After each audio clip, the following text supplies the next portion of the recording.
L'arrêt de la Cour suprême relatif au renvoi de l'ancien président de la République, Mohamed Ould Abdelaziz, appelle de notre part les observations suivantes. Cet arrêt est composé de 9 pages, dont 6 réservées aux faits, ce qui est tout à fait surprenant parce que la Cour suprême est une juridiction de droit. Et on ne peut pas comprendre ni concevoir que dans cet arrêt qui est là, que je vous présente, il y ait 6 pages qui soient réservées seulement aux faits. C'est une anomalie qu'il nous appartient de souligner. Dans tous les pays du monde, les arrêts des cours suprêmes soit traitent directement des moyens soulevés par les parties, soit alors réservent de manière très sommaire une partie de l'arrêt aux faits et à la procédure, mais de manière très sommaire. Or, dans cet arrêt, 6 pages sont réservées aux faits. On peut se demander, à lire ces 6 pages, s'il s'agit vraiment d'une Cour suprême ou d'une Cour qui statue sur les faits. Or, on sait, au niveau des juristes, que les faits ne sont pas soumis au contrôle de la Cour suprême. Les faits sont examinés de manière souveraine par les juridictions de fond et la Cour suprême n'exerce sur ces faits aucun contrôle de quelque nature que ce soit, aucune censure de quelque nature que ce soit. Ça, c'est la première observation. La deuxième observation, c'est que dans la deuxième partie de l'arrêt, qui examine les moyens soulevés par les auteurs du pourvoi en cassation, dans cette deuxième partie, il n'y a aucun texte de loi.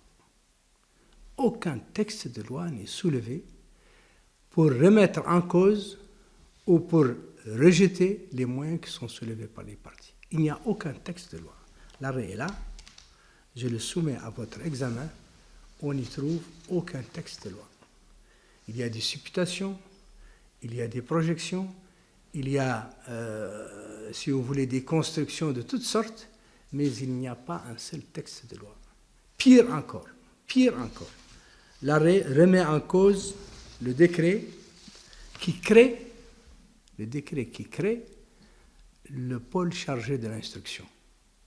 La Cour suprême considère que ce décret-là, décret 17 numéro 2017, que ce décret n'a aucune incidence, alors que c'est ce décret qui signe l'acte de naissance du pôle chargé d'instruction. L'arrêt de la Cour suprême nous dit que ce décret n'a aucun intérêt. Si ce décret n'a aucun intérêt, si ce décret qui crée le pôle chargé de l'instruction n'est pas applicable, ça veut dire tout simplement qu'il n'y a pas de pôle chargé d'instruction, que le pôle chargé de l'instruction n'a jamais existé.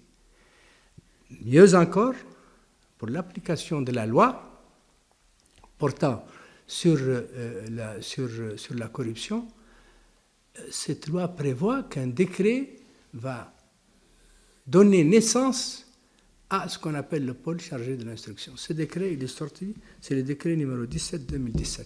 Si la Cour suprême, dans ses moyens, dans les motifs évoqués pour rejeter les moyens des parties, nous dit que ce décret n'a aucune incidence sur le plan juridique, ça veut dire que le pôle chargé de l'instruction n'a jamais existé.